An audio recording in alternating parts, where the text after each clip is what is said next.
মনে হয় বিয়ের আসর থেকে মেয়েটাকে তুলে নিয়ে আসছেন। ভাইয়া সত্যি কথা বলতে আজকে রাত্রের মধ্যেই তোমাদের বিয়ের ব্যবস্থা আমি করতেছি। আমাদের বিয়ের ব্যবস্থা করার জন্য আপনাকে অসংখ্য ধন্যবাদ। আমার ছেলে কোথায় আছে আপনারাই ভালো জানেন। এই ব্যাপারে আমি আপনার সাথে কোনো কথা বলতে চাচ্ছি না। আপনি এখান থেকে চলে গেলে আমি খুশি হব। আমরা দুজনে সংসারটা করি। রাজু বেঈমান প্রতারক, তোর কত বড় সাহস!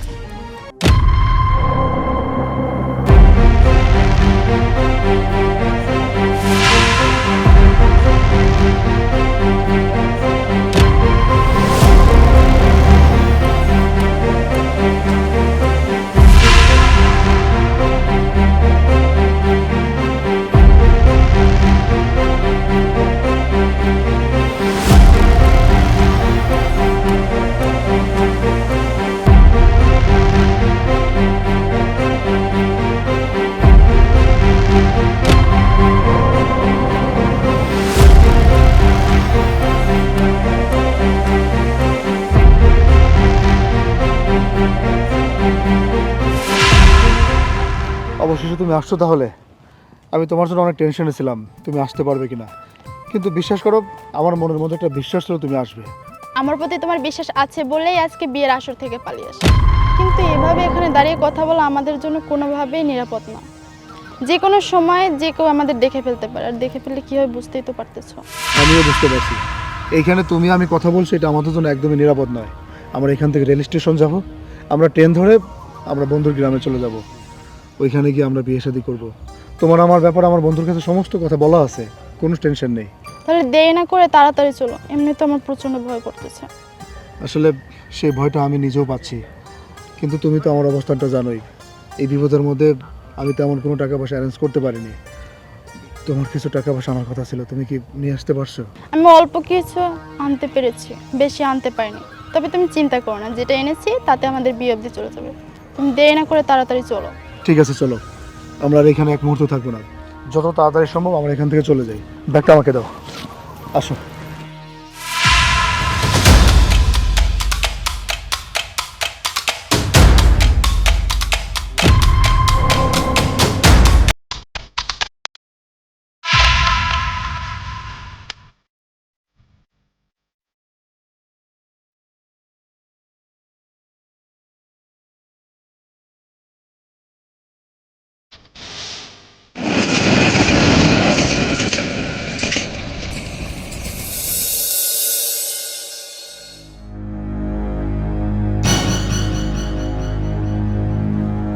আমরা এখন যে গ্রামে আসছি, কেউ চাইলেও তোমার পরিচিত আমার পরিচিত তোমাকে আমাকে খুঁজে পাবে না।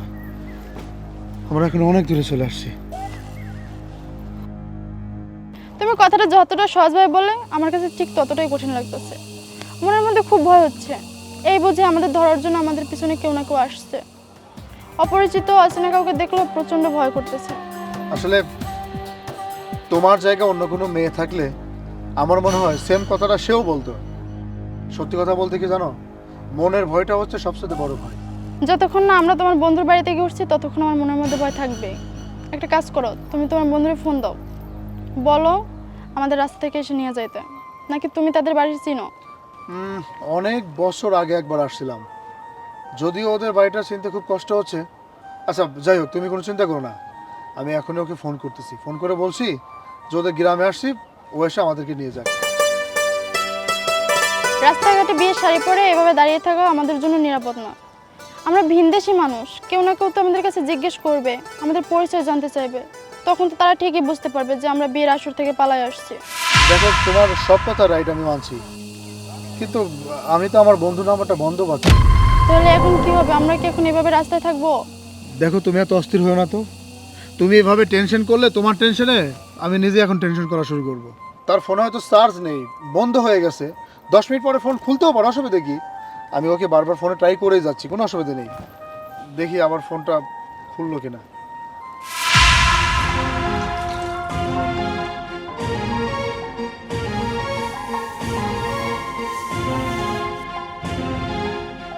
আচ্ছা আমরা একটু সামনে হাঁটি, চলো। চলো।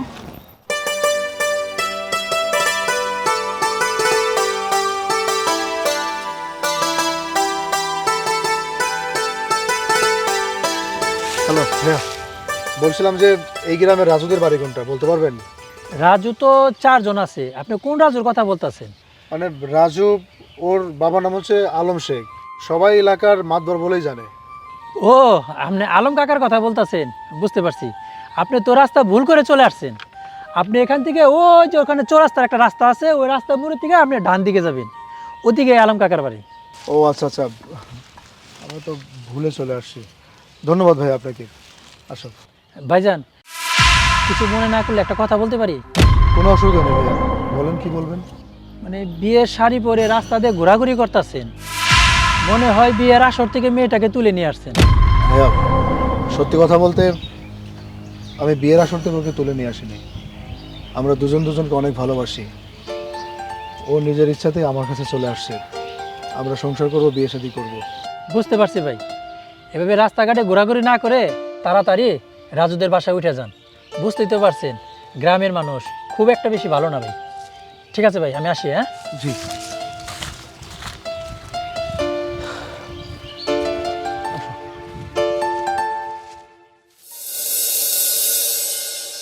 রাজু, এই রাজু। হিরণ, তুই আইসুস বন্ধু? আচ্ছা তুই কি বলতো, আমাদের জন্য কি তোর এতটুকু টেনশন হয়নি? আমরা ট্রেনে ওঠা থেকে শুরু করে তোকে ফোন দিয়েই যাচ্ছি, তোর নাম্বারটা বন্ধ। তোর গ্রামে এসে আবার তোকে ফোন করেই যাচ্ছি, এখন পর্যন্ত তোর নাম্বার বন্ধ। আসলে সিরিয়াসলি বলছি বন্ধু, আমি ফোন দেওয়ার চেষ্টা করেছি, কিন্তু গোসল করতে গিয়ে মোবাইলটা আমার পানিতে পড়ে গেছে, আর তোর নাম্বার তো আমার মুখস্থ নেই, এই জন্য আমি তোদের সাথে যোগাযোগ করতে পারিনি। ও মাই গড, চিন্তা করছো ব্যাপারটা? কপাল ভালো যে আমি তোদের গ্রামে অনেক আগে একবার আসছিলাম, এর জন্য আমি চিনতে পারছি। আরে না চিনলে তো আমি আবার দ্বিতীয়বার বিপদে পড়তাম। যাক, আল্লাহ যা করে ভালোর জন্যই করে। তোরা যে আসতে পারছিস এটা আল্লাহর কাছে লাখ শুক্রিয়া। আয়, অনেক দূর কষ্ট করে আসছিস, আয় রুমে আয়। ইয়ে মায়া, ও হচ্ছে আমার বন্ধু রাজু, ওর কথাই তোমাকে বলছিলাম। আর এখন যেহেতু ওদের গ্রামে আমরা চলে আসছি, মানে বাড়িঘরে চলে আসছি, এখন আর আমাদের কোনো টেনশন নেই। যত তাড়াতাড়ি সম্ভব তোমার আমার বিয়ের কাজটা আমরা খুব দ্রুতই শেষ করব।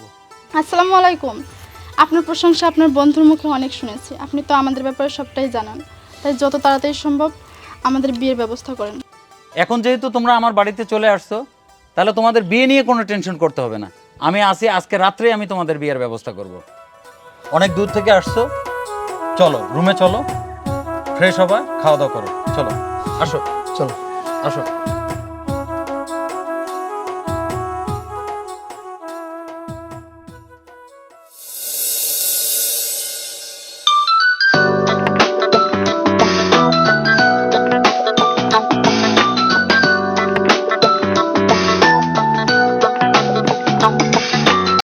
মা, তুমি কি বাড়িতে আছো?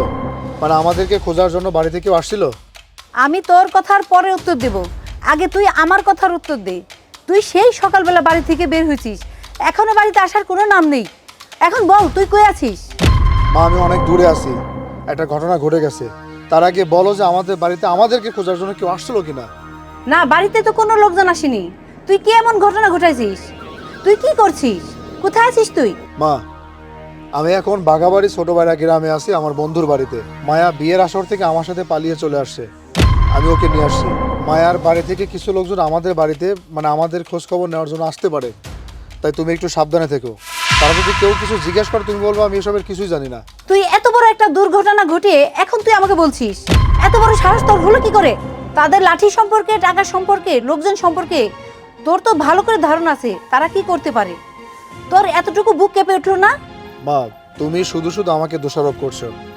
আমি যা করেছি মায়ার কথাতে করেছি। মায়া আমাকে বাধ্য করেছে, মানে ওর সাথে আমাকে চলে আসতে। ও আসলো আর তুই ওকে নিয়ে চলে গেলি। এই কথা মানুষজনকে বিশ্বাস করাতে পারবি? শুনবে তোর কথা কেউ? তুই আমাকে কত বড় একটা বিপদে ফেললি। মা, তুমি তো শুরু থেকে আমাদের ব্যাপারটা জানতে। মায়াকে নিয়ে আসা স্যার আমার আর কোনো উপায় ছিল না। এখন আমি যা বুঝতেছি আমাকে বাড়ি থেকে পালাতে হবে। এলাকায় তাদের মান সম্মান নষ্ট হয়ে গেলে তারা কি খুব সহজে আমাদের ছেড়ে দেবে? তুই কি তাই মনে করছিস? তারা আমাদেরকে খুন করতেও দ্বিধাবোধ করবে না, এক সেকেন্ডও ভাববে না।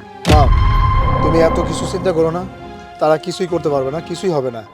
আর মায়া যে আমার সাথে চলে আসছে এই ব্যাপারটা আমি তাদেরকে বুঝতে দেব না, আর সেই ব্যবস্থা আমি নিজে করতেছি। তোর যা খুশি তুই তাই কর, আমি এসবের কিচ্ছু জানি না। মা, মা আমার কথা শোনো। মা,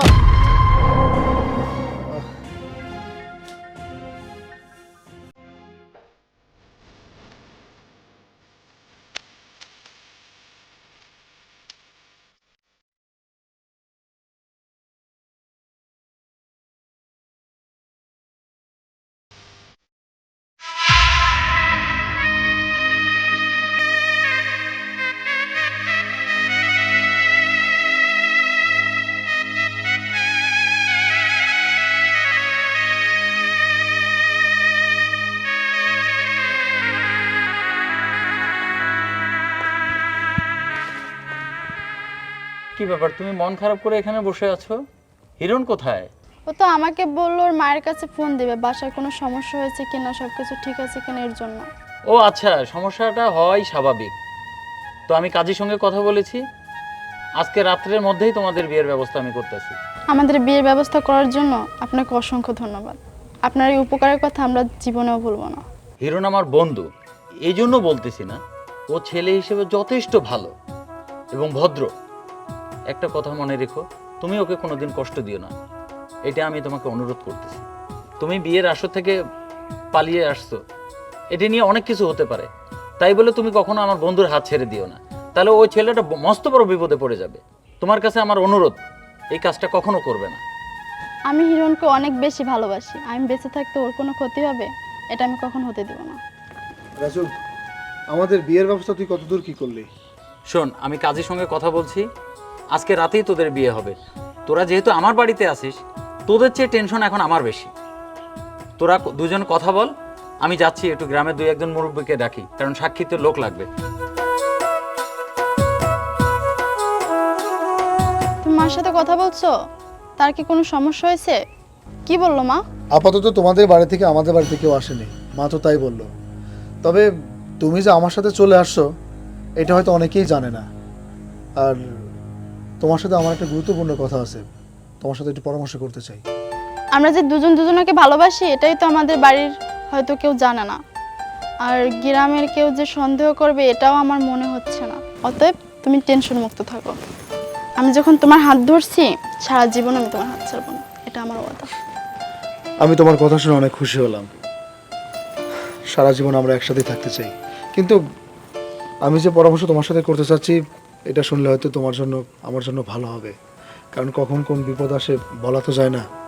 কি এমন কথা বলতে চাচ্ছো বলো, আমি শুনি। দেখো,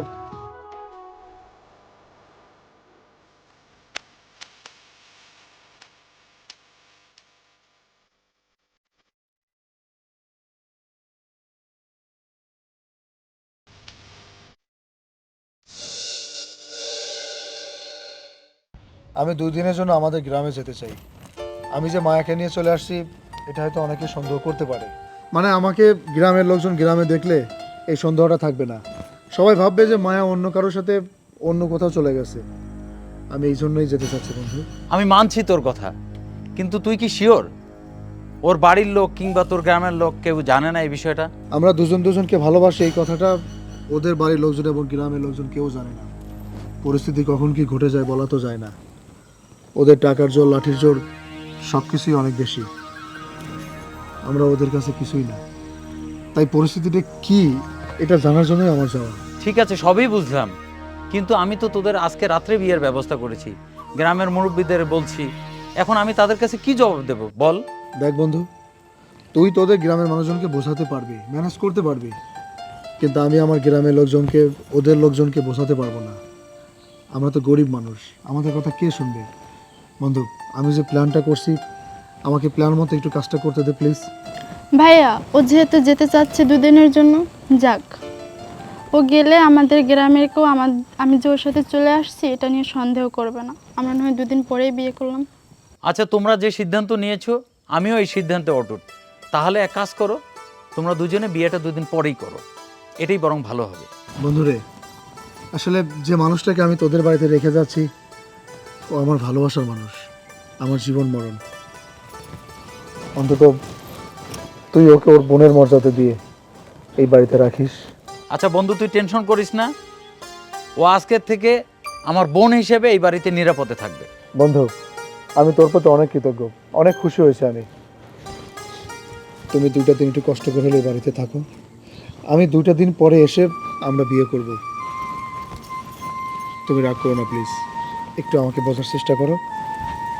তাহলে আমি আসি আমি আসি রে বন্ধু।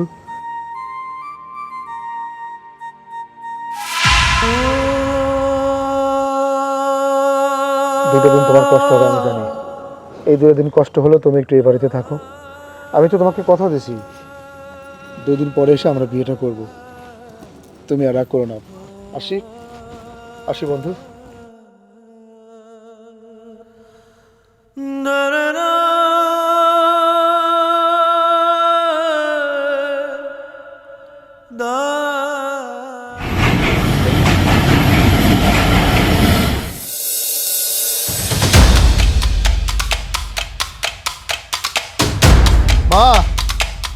মা, মা, আমাদেরকে খোঁজার জন্য আমাদের বাড়িতে কেউ কি আসছিল? তুই এত বড় একটা অন্যায় করার সাহস পেলি কি করে? এটা করার আগে তোর বুকটা কি একবারও কেঁপে উঠলো না? তুই ভেবে দেখেছিস তুই কোন বাড়ির মেয়ে নিয়ে পালিয়েছিস? তার আগে বলো যে আমাদের বাড়িতে কেউ খোঁজার জন্য আসছিল কিনা? না, এখনো কেউ আসেনি। তোর সাথে যে মায়ের সম্পর্ক আছে এটা কি মায়েদের বাসার সবাই জানে? না মা, মায়ের সাথে যে আমার সম্পর্ক এটা ওদের বাড়ির কেউ জানে না, এমনকি আমাদের গ্রামের একটা মানুষও জানে না। বুঝলাম কেউ জানে না। এখন তোরা কি বিয়ে শাদী করেছিস? আর বিয়ে শাদী করে থাকলে তো এখন গ্রামের লোক জানবেই। তুই তোর বউকে নিয়ে এই বাড়িতে কোনোদিনও থাকতে পারবি না। আর জামাই হিসেবে তোকে ওই বাড়িতে কেউ মেনে নিবে না। তুই তোর নিজের বিপদ নিজে ডেকে এনেছিস। মা, সে পরেটা পরে দেখা যাবে। আল্লাহ আমাদের সহায় হোক। তুমি শুধু আমাদের জন্য দোয়া করো। আমার দোয়া সব সময় তোদের সাথে থাকবে। কিন্তু তোর বউ কোথায়? তুই তোর বউকে কোথায় রেখে এসেছিস? মা, তোমার বৌমা যেখানে আছে নিরাপদেই আছে। আমি শুধু গ্রামে আসছি এটাই বোঝার জন্য যে গ্রামের পরিস্থিতিটা কি। আমি যে মায়াকে নিয়ে চলে গেছি, গ্রামের মানুষজন এবং তাদের বাড়ির লোকজন যেন কেউ কিছু বুঝতে না পারে। আমাকে যখন গ্রামে দেখবে তখন তো আমাকে সন্দেহ করবে না। তবে যাই করিস তুই সাবধানে থাকিস।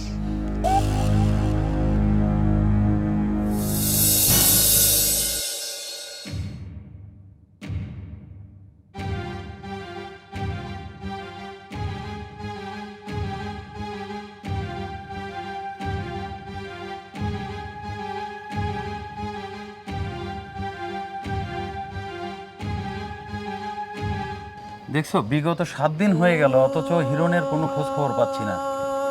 ওর গ্রামে গেলাম, কেউ বলতে পারছে না। জানি না ওর কোনো বিপদ হলো কিনা। এদিকে গ্রামের লোকজন তোমাকে এবং আমাকে নিয়ে নানান ধরনের আজে বাজে মন্তব্য করতেছে। আমি কি করব ভেবেও পাচ্ছি না। ওর জন্য আমার খুব কষ্ট হচ্ছে, খুব চিন্তাও হচ্ছে। এই 7টা দিন যে আমি কিভাবে ওকে ছাড়া পার করেছি একমাত্র আমিই জানি। যে মানুষটাকে একটা দিন না দেখে থাকতে পারি না, সেখানে 7টা দিন পার হয়ে গেল। আচ্ছা, ওর কি হয়েছে? ওর কোনো বিপদ হয়নি তো? কিছুই বুঝতে পারতেছি না। এটা তো আমারও কথা, যে ছেলেটা 2 দিনের কথা বলে গেল অথচ আজকে 7 দিন কোনো খবর নেই।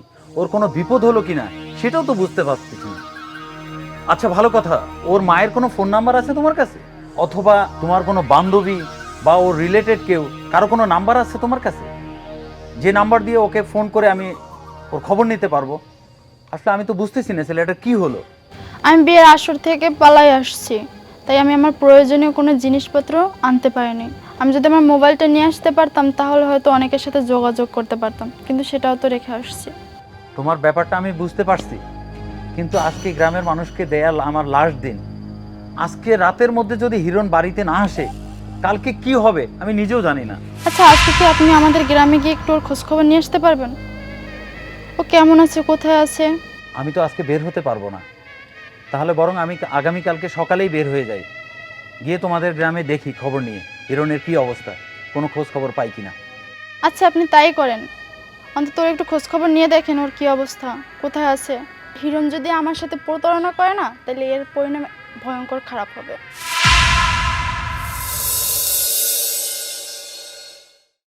আমি খান সাহেবের সাথে দেখা করতে চাই। আমাকে একটু আপনি খান সাহেবের সাথে দেখা করার সুযোগ করে দেন। আমি আমার ছেলের ব্যাপারে তার সাথে কথা বলবো। আপনি তো তার বড় ছেলে, প্লিজ আপনি একটু আমার এই অনুরোধটুকু রাখেন। আপনি আমার বাবার সাথে কি কথা বলুন তা আমি জানি। আপনি আমার বাবার সাথে কথা বলতে পারবেন না। আপনার ছেলের খোঁজখবর আমাদের থেকে আপনারা অনেক ভালো জানেন। প্লিজ আপনি এখন আসুন। আজকে 7 দিন হলো আমার ছেলের কোনো খবর নাই। আমার ছেলে কোথায় আছে আপনারাই ভালো জানেন। এই ব্যাপারে আমি আপনার সাথে কোনো কথা বলতে চাচ্ছি না। আপনি এখান থেকে চলে গেলে আমি খুশি হব। আপনার বোন আমার ছেলেকে বিয়ের আসর থেকে পালিয়ে যেতে বাধ্য করেছে। এখানে তো আমার ছেলের কোনো দোষ নেই, আপনার বোনের দোষে। কেন আপনি আমার ছেলেকে দোষী করবেন? কে দোষী নাই, এত কিছু যাচাই করার সময় আমার নাই। প্লিজ আপনি আসুন। আমি খান সাহেবের সাথে দেখা না করে কোথাও যাব না। আমি জানতে চাই আমার ছেলে কোথায়। আজ 7 দিন যাবত আমার ছেলের কোনো খোঁজ নাই। আমি প্রয়োজনে থানায় যাব, আপনাদের নামে মামলা করব যে আপনারা আমার ছেলেকে গুম করেছেন। আপনার যা খুশি আপনি তাই করুন। আমার বাবার সাথে আপনি এখন দেখা করতে পারবেন না তো পারবেন না। প্লিজ আপনি এখান থেকে চলে যান।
কোথায় আছে, কেমন আছে? ওর সাথে আপনার সাথে দেখা হয়েছে? না, আমি হিরণের কোনো খবর পাইনি। তোমাদের গ্রামে কেউই বলতে পারে না হিরণ কোথায় আছে। কি বলেন আপনি? হিরণের সাথে আমি চলে আসছি, গ্রামের কেউ কিছু কি জানে? না, তুমি যে হিরণের সঙ্গে চলে আসছো এই ব্যাপারে কেউ কিছু জানে না, কিন্তু আমি হিরণের ব্যাপারে অনেক খোঁজ খবর নিয়েছি, কিন্তু কেউই কিছু বলতে পারে না। এখন কি করব আমি, বলো? আপনি হিরণের বাড়ি গিয়ে ওর মার সাথে কথা বলতেন। আমি সেটাও করেছি। ওর মা বাড়িতে নেই, বাড়ি ঘরে তালা দেয়া। তাহলে কি হিরণ আমার সাথে প্রতারণা করলো? হিরণ তোমার সঙ্গে প্রতারণা করলো নাকি তোমার বাড়ির লোকজন হিরণকে গুম করে দিল, আমি কিছুই বুঝতেছি না। এদিকে গ্রামে ঢোকা মাত্রই গ্রামের লোকজন বিশ্রী ভাষায় গালাগালি করতেছে আমাকে। এখন গ্রামের লোকজন বলতেছে তোমার সঙ্গে আমার বিয়ে করিয়ে দেবে। আমি আমার বাড়িতে চলে যেতে চাই, আপনি আমাকে আমার গ্রামে দিয়ে আসার ব্যবস্থা করেন। আমি আপনার বাসায় না থাকলে গ্রামের লোকজন আপনাকে কেউ কিছু বলবে না। আমার পরিবার হিরণকে গুম করলো নাকি হিরণ আমার সাথে প্রতারণা করলো, আমি এটা আমার বাড়িতে গেলেই বুঝতে পারবো।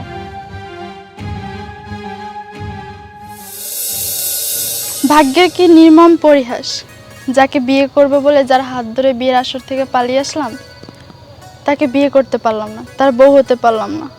আপনার বাড়িতে আশ্রয় হিসেবে আসলাম, এখন আপনার বাড়িতে আপনার বউ হিসেবে থাকতে হবে। দেখো, সবই ভাগ্য, বিয়ে ওই উপর আল্লাহর হাতে। হয়তো হিরণের মাধ্যমে তুমি আমার বাড়িতে আসছো, কিন্তু এখন আমার বউ হয়ে আমার বাড়িতে তোমাকে থাকতে হচ্ছে। তুমি তো ভালো করেই জানো এই গ্রামের লোকজনের চাপে পড়ে তোমাকে বিয়ে করতে হয়েছে। এখানে তোমার আমার কি দোষ বলো? সবই আমার ভাগ্য, আমি কাউকে দোষারোপ করব না। আমার ভাগ্যে এমনটা ছিল বলেই দুর্ঘটনা বলেন, অ্যাক্সিডেন্ট বলেন ঘটে গেছে। তুমি যাই বলো না কেন, বিয়ে তো বিয়েই। আল্লাহর হুকুম ছাড়া এটা কোনোভাবেই সম্ভব না। তাই আমি অনুরোধ করতেছি, পিছনের কথাগুলি সব কিছু ভুলে যাও। মনে করো তোমার জীবনে একটা অ্যাক্সিডেন্ট, সব কিছু ভুলে আমরা দুজনে সংসারটা করি। রাজু, বেঈমান, প্রতারক, তোর কত বড় সাহস! তুই আমার ভালোবাসার মানুষকে নিয়ে সংসার করবি? তুই তাকে সংসারের প্রস্তাব দিচ্ছিস? তার আগে তুমি বলো, তুমি কেন আমার সাথে প্রতারণা করেছো? যেখানে 2 দিন পরে তোমার এই বাড়িতে আসার কথা, সেখানে এখন 7 দিন পরে আসছো। তুমি কি আমার সাথে প্রতারণা করোনি? আমি তোমার সাথে কোনো প্রতারণা করিনি। আমি আমার গ্রামে গেছিলাম পরিস্থিতি বোঝার জন্য, যে আমাদের অবস্থানটা কি। গ্রামের লোকজন জানতে না পারলেও তোমার পরিবার ঠিকই জানতে পারছে তুমি আমার সাথে চলে আসছো।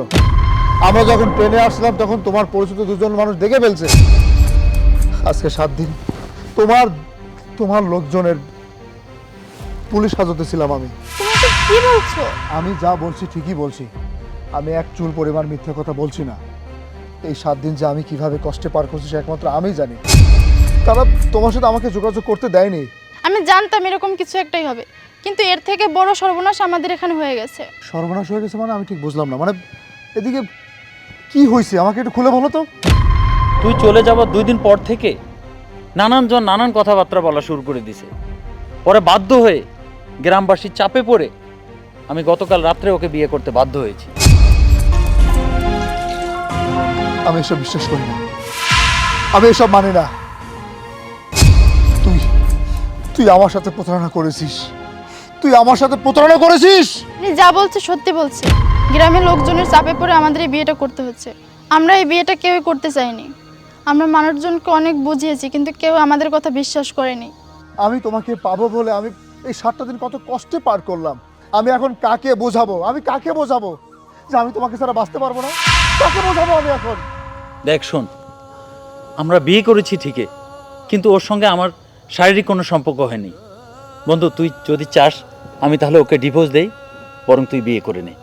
উনি ঠিকই বলছে, প্রয়োজনে আমি ডিভোর্স করে তোমাকে বিয়ে করব। অন্তত আমাদের ভালোবাসাটা পূর্ণতা পাক। ধরে না এটা আমাদের জীবনে বড় একটা অ্যাক্সিডেন্ট। আসলে ধনী গরিবের প্রেমের মাঝে এত কষ্ট, এত যন্ত্রণা যারা ভুক্তভোগী তারাই শুধু বুঝবে। মৃত্যুর যন্ত্রণার চেয়ে বিরহ যন্ত্রণা যে কত কঠিন, কত ভয়ানক, আমি সেই ভুক্তভোগীর মধ্যে পড়তে চাই না। আমি তোমাকে অনেক ভালোবাসি। তোমার মধ্যে যাই ঘটুক না কেন, আমি তোমাকে ছাড়া বাঁচতে পারবো না। আমি তোমাকে অনেক ভালোবাসি, আমি তোমাকে অনেক ভালোবাসি।